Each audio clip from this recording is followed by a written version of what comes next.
Hey everybody, what's up? It's your girl Bondy Blue and I am back for another power review, y'all. Okay, so we had an entire episode with Paz. Yes, Paz, Angela's sister, one of the least likable characters on the show.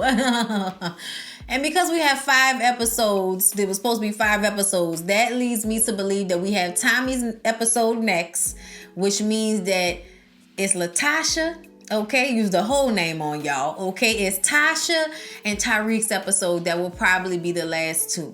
And I believe that whoever is in those last 2 episodes, whoever the last person is, which I'm hoping that is Tasha, is the person that killed James St. Patrick, aka Ghost, aka Jamie. Okay, I really hope it was Tyreek or Tasha. That's so messed up that you would hope the 2 closest people to him would be the ones that killed him. But I think they're the 2 people that have lost the most and have been the most collateral damage of all of Ghost's terrible, self-centered, narcissistic decisions that he's made. But I do feel like in this episode, there was something that happened. Even though we were all annoyed with Paz and we wanted her to get shot in the head or something, I feel like I still kind of understood where Paz was coming from. She was emotionally distraught.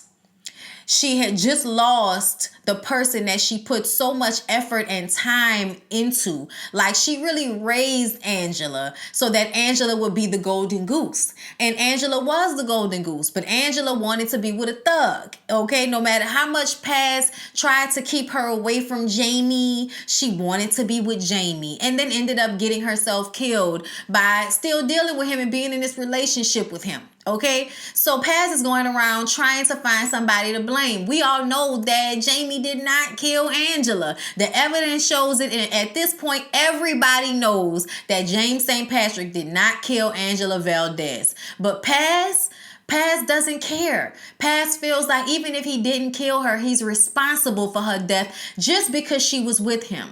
Now, what we needed her to understand is ultimately Angela made her own decisions. And a few people throughout the episode told her that. But ultimately, I left the episode feeling like I hated James more than I thought I did. And that is why I think that Paz, the actress, did such a wonderful job in this role and with this episode. I mean, she was emotionally spent by the time she got to the end of this episode. And I appreciated that depiction, not only from the character, but from her as an actress, because she was acting her ass off, okay? To be a character that I dislike this much, and at the end, for me to be like, yeah, Jamie is evil. He really is. He really has used everybody. And they used Tasha to really drive that point home. But there was a moment at the end, and we're going to get to it, where I felt like Tasha going to come out on top. And if that's the case, I am so happy with Power and its writers. But let's get into the blow by blow. Okay. So, Paz dumbass having dreams about James, and she wakes up to her screaming senile father needing her help, okay? And it reminds us of Paz's position in her family as the daughter that didn't get away, as the daughter that didn't have the education and all of the gumption and all of the success. She didn't have that. She was the daughter that had to stay at home and take care of the sick parents and raise Angela and raise her teenage son. She is trying to make everybody else better instead of making herself better, okay? So basically putting her eggs all in other people's baskets instead of betting on herself at some point throughout her life. So there's a lot of regret with Paz. And this first scene of her dreaming about Jamie with blood all over him and getting mad at him over Angela's death at the hospital, waking up to her father being the person that has to jump out of her own dreams so that she can make him feel better about the nightmare that he's having. Like, it's a lot in that first little minute. And I'm sorry I'm breaking it down in such a way, but you know, I went to school and shit for this, so I break these things down. All right. And this scene was the setup. This scene was us seeing what Paz's life has really been like and why she is so upset about Angela's death. It's not only because her sister is gone, it's also because the person who she relied on is gone. So she turns on the news for her father and they see that James is running for lieutenant governor. And it's like, like they're gluing on her eyes, and you see how upset she is, and now she's on the rampage, trying to figure out why James is going to get away with this. What the hell is going on? She thought that Saxe was going to arrest him. What is going on, okay? So we pop over to Warner. Warner talks to that Asian lawyer whose name I didn't forgot because we ain't seen him in a while, but y'all remember him. He was aggravating as hell, and Angela got him a job somewhere else. And Warner is trying to talk to him, trying to get evidence on Saxe, because Warner wants to see Saxe put under the jail. But the lawyer is like, man, I can't help you with that. Like, I can't do nothing for you, man. It was nice meeting you, though. Warner was like, prick. He called him a twat. That's what he called him, a twat. I was like, oh no, not a twat. Okay. So then we see Paz go to Tasha's. Okay. And she's like, we need to do something about James. Okay. He ruined your life. He ruined my sister's life. He's ruining my life. We need to do something about him. We can't let him go on and become a lieutenant governor, girl. And Tasha is like, girl, he always wins. Look at me. I don't have nothing. Okay, he done took everything from me. And if he goes down, so does my kid. I can't do it. Like, I can't be with you on this rampage against my baby daddy, bitch. And let's not forget that your sister chose to have an affair with my husband. Let's not forget about how this all started, Paz. And it's with your sister being a slut. Paz says, well, you know what? If you won't help me, I'll do it myself. I say, Paz, what you gonna do? Mind you, Paz has been holding a Glock in her purse this entire time. It may not be a Glock, just a gun, but it looked like a Glock. Either way, she's been holding a weapon, a gun, in her bag this entire episode and reaching for it every 5 minutes, okay? So she runs up the truth, all right? She about to just shoot him in broad daylight. Rock-a-bye, baby. But he's not stupid. He notices her sitting in the car on the other side of the street, and she jumps out the car with the gun in hand to go and shoot Jamie on a busy street. But then a bus drives across the street, and then he disappears into the club. So now she, just doesn't do it. I said he obviously went inside the club or went inside somewhere. He ain't just disappear on the side of the bus. Why you ain't still go and kill him if that's what you wanted to do? But this made her change her mind. So she goes to see Saxe at the federal building, and Warner is screaming at security to stop letting Saxe in the damn building. He was fired. He could have came in here and killed me. He doesn't work here anymore, all right? Paz tells him that she's looking for Saxe, and he says that Saxe botched the investigation with Angela, and there's really nothing that they can do.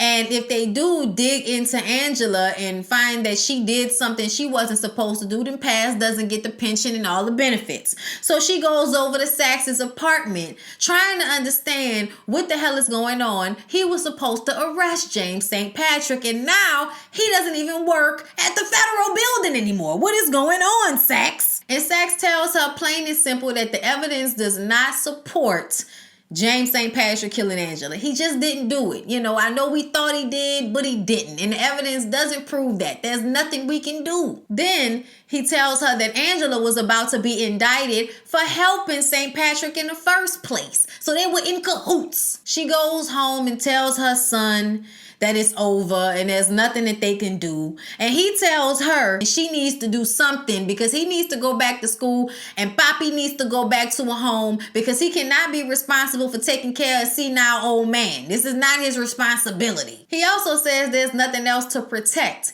meaning that if Paz has to ruin Angela's career and ruin his pension by proving that she was a criminal in some type of way, that it's fine now because she's gone. And I'm like, why are you listening to your dumb ass, young ass son? Why? Don't listen to him telling you that it's okay for you to ruin Angela's reputation. That means you're not going to get the benefits that you're waiting on. Are you serious? So she goes to Warner and tells him she might have some evidence proving that Angela and James were in cahoots together.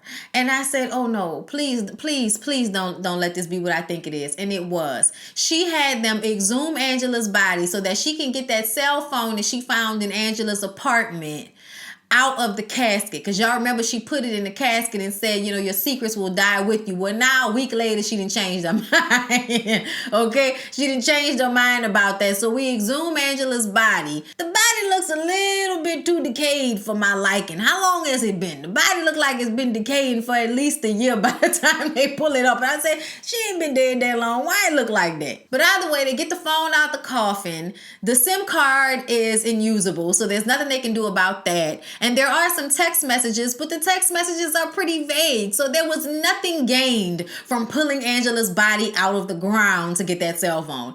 And she says that she knows that Angela was talking to Tasha with that phone, but there's no way to prove it. So they don't really have any evidence whatsoever, and they just keep gnawing at James. It's like, oh, we're going to keep gnawing at your leg until we get some type of evidence to put you away. And that is just not the case. We had no idea that they were doing this much to try to get him. It's just ridiculous at this point. Let it go. You don't have any evidence. Now Paz wants to go in with the wire on to talk to James, as if he's going to give her some information. And this is the scene we saw when she went down to the bar, and he basically said that he loved Angela. He will, never forget her. She'll always have a place in his heart. And if he could trade places with her, then he would. And then Ramona came in and interrupted their conversation. Okay. Now she had that gun in her purse. So the whole time they was talking, she was fighting the urge to shoot and kill him right then and there. All right. But she was trying to get what she could from him. And Warner was on the other side listening. Come on, let's get this bastard. But oh no. Okay. He says that Angela saved him and his son plenty of times. And, she was trying to save everybody. We remember this conversation, okay? It pretty much went the same way the first time we saw it. But she couldn't get any real information out of him. So she goes back to Warner, and Warner is like, look, there have been, highly trained FBI agents and all kind of stuff, AUSAs that have tried to get information out of him and they couldn't. And you got very close. Don't feel bad about it. She's upset. She's spent. She's tired. She's done everything she could. Before she walks out, he says, hey, your phone's been blowing up. Don't forget your cell phone. So she looks and sees that Junior, her son, has been blowing up her cell phone. Then we see her get to a hospital. Her papi had an anxiety attack. And she's like, why would papi have an anxiety attack, Junior? They haven't told the dad that Angela died because he's senile. So they would have to re-explain it to him all the time. And she didn't want to tell him. But Junior couldn't take it anymore, and Junior said something. Okay, so now papi's in the hospital with an anxiety attack because he found out that Angela died. And she's pissed off at Junior, and Junior is still talking about maybe he needs to go and get some violent justice against James, and he's ruined their lives. Maybe it's time for them to ruin his before he comes looking for Paz. It's like he's not gonna come and kill Paz. That's just not even a good look in the first place. They're gonna automatically question him if Paz ends up dead. That's stupid. Okay, they just see him in a totally different light than what he really is. Yes, he's evil. Yes, he's messed up, but he really loved and cared about Angela more than anybody. And I don't think that he would do anything to hurt her family unless he was pushed into a corner. And at this point, he hasn't really been pushed into that corner yet because all of Paz's efforts have been fruitless. Paz's son says that he needs to go back to school. He's ready to go back to school.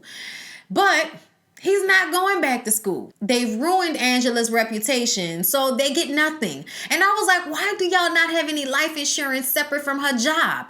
That is so stupid that you wouldn't have life insurance on somebody that works for the FBI. Like, that's just dumb. I don't understand that. Okay, so now Junior wants to go and kill somebody. I said, child, if Ghost lets Junior roll up on him and kill him dead in the middle of truth, child, I'd be very surprised. Ghost is too good of a murderous drug dealer to let that happen. I'm just saying. And the body language would give it off from rip that you were there to try to kill him, or that you were concealing a weapon at least. Okay. So Rodriguez rolls up on Paz as she's walking down the street and tells her that the investigation is over. They have no evidence. It's over. There's nothing that they can do about James. So she goes to Tasha's and tells Tasha what Blanca told her. And Tasha Tasha is like, girl, I told you so. I told you he was going to get away with it, okay? But she does say she will always owe Angela for Angela keeping her son safe. But James has moved on to another woman, and at least Paz can just walk away clean from this because Angela didn't have any kids for James. But she has children with him, so she's going to have to keep dealing with his foolishness. And Paz is like, but he just said that he'd always love Angela and that he switched places with her if he could. And Tasha was like, girl, he's always selling somebody a bill of goods. He told all of us something different, okay? But at the end of the day, he is moving on with Ramona, his campaign strategist, and you need to let it go, okay? So Paz leaves and goes to Tommy's like a maniac, talking about, Tommy, I need you to kill the person that killed my sister. And he's like, I can't do that, Paz. I can't do that, Paz. Now get out of here. She pulls the gun out of her purse and he's like, look, Paz, I know what you want me to do, but at the end of the day, this is not about James. This is about Angela. Angela made those decisions. Angela decided to be with him, and we all do crazy things for our loved ones when we're pushed into a corner. And let's not act like you're any different, because look at you, like a crazy person in my apartment wielding a gun about, asking me to go and kill James for some money. I can't do that. Get out of here, Paz. So he kicks her out of the apartment. She's so upset, okay, so distraught. But we all know that Tommy killed Angela. That's why he can't go and do anything about it, because he'd have to go and kill himself. So she goes home. She's exhausted. She's done everything she can at this point. Everything. She's exhausted all of the possibilities. So she lays down, puts that gun on her nightstand. I'm like, why you didn't leave that gun in your purse? Never mind. Anyway, so she goes to sleep, takes a nap. When she wakes up, the gun is gone, and so is Junior. So she gets in her car and drives down the street, you know, taking a route that she knows he probably would take on his way to truth. And she finds him, pushes him up against the wall and tells him he's not going to ruin his life like this, takes the gun from him. And then she proceeds to go to truth with the gun in her purse, okay? She gets the truth. She sees him in the crowd. She goes to the bathroom to collect herself. And when she's leaving out the bathroom, she sees Ramona.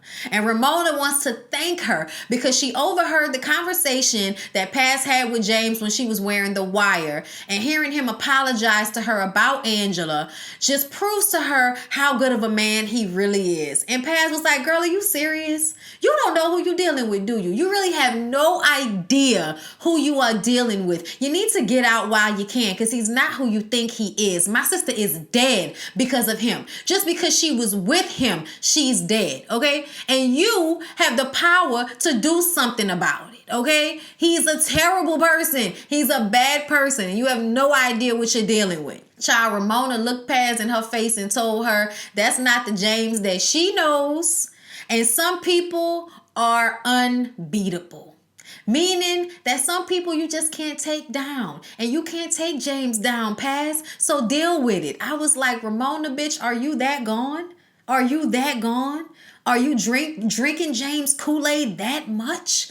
Oh my God, watermelon. So this really pisses Paz off. So Paz goes out onto the floor and she's following him around. And I think he saw her.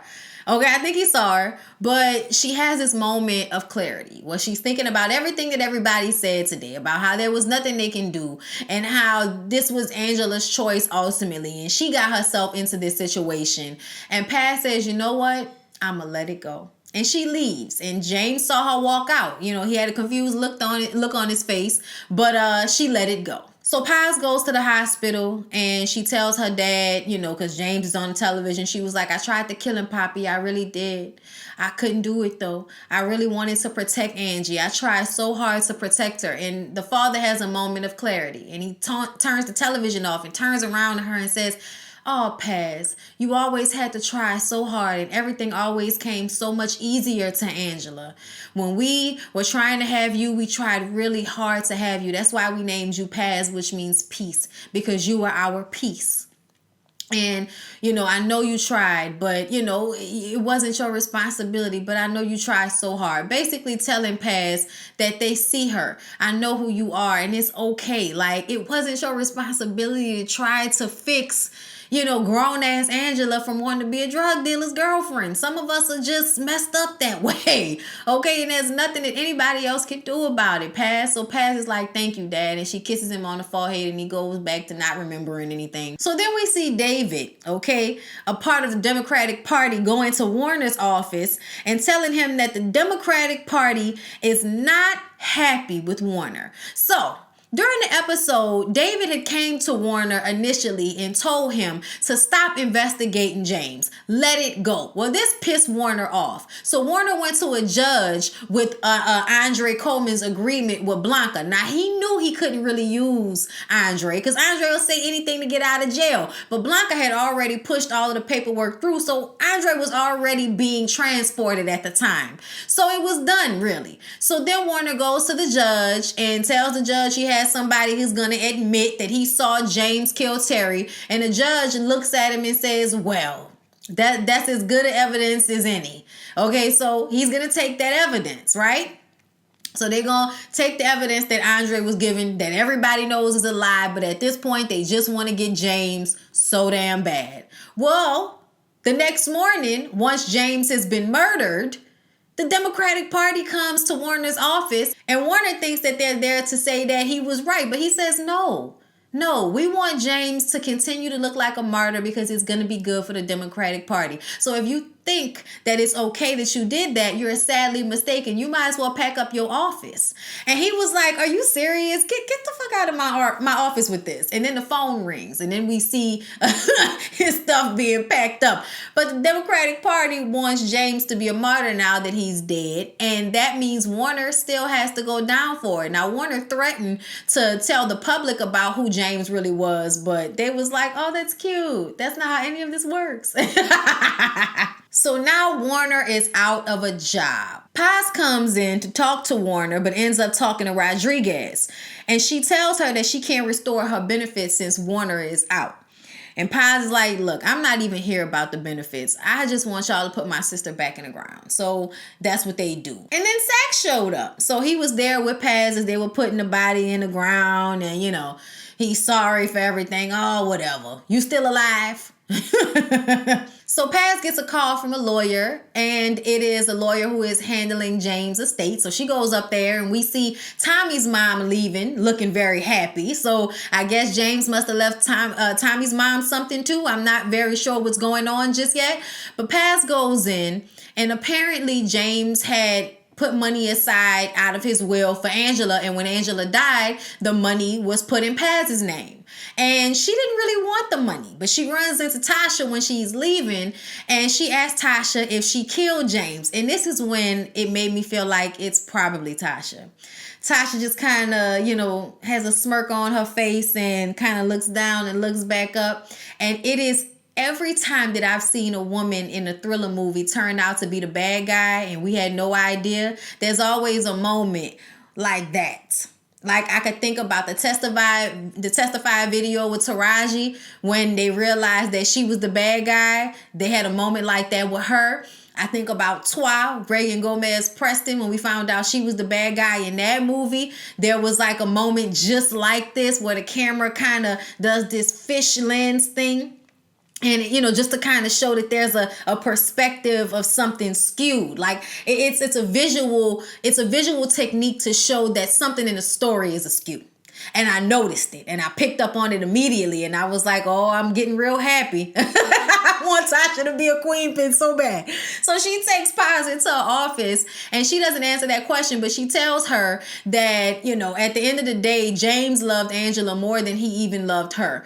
And if he left her that money, she needs to take that money. Take the damn money, Paz. Okay. And Paz don't want the money, but she like, take the money because he didn't kill Angela. Tommy killed Angela. And y'all, Paz is right back into having nervous breakdown. Like, right, just eyes go, ooh, okay? And she is upset. Her hand is shaking. She's not even really hearing anything else that Tasha is saying because she went to Tommy and asked him to kill James, not realizing that entire time that it was him. So now she is distraught. She's angry and she leaves and goes to Tommy's place with that gun beating on his door. And when she goes inside his apartment because the door is open, the entire apartment is empty. And she's like, Tommy! I was like, wait a minute, bitch. I'm sorry. I enjoyed that moment so much. Yeah, y'all. I know a lot of y'all might not have enjoyed this episode. I did. I really did. Of course, there are always unrealistic choices, but ultimately, I'm just along for the ride, and that's how I like to review the show. So I hope y'all enjoyed. Please don't forget to like, comment, and subscribe to my channel if you have not already. Like the video, and I'll see y'all in the next one.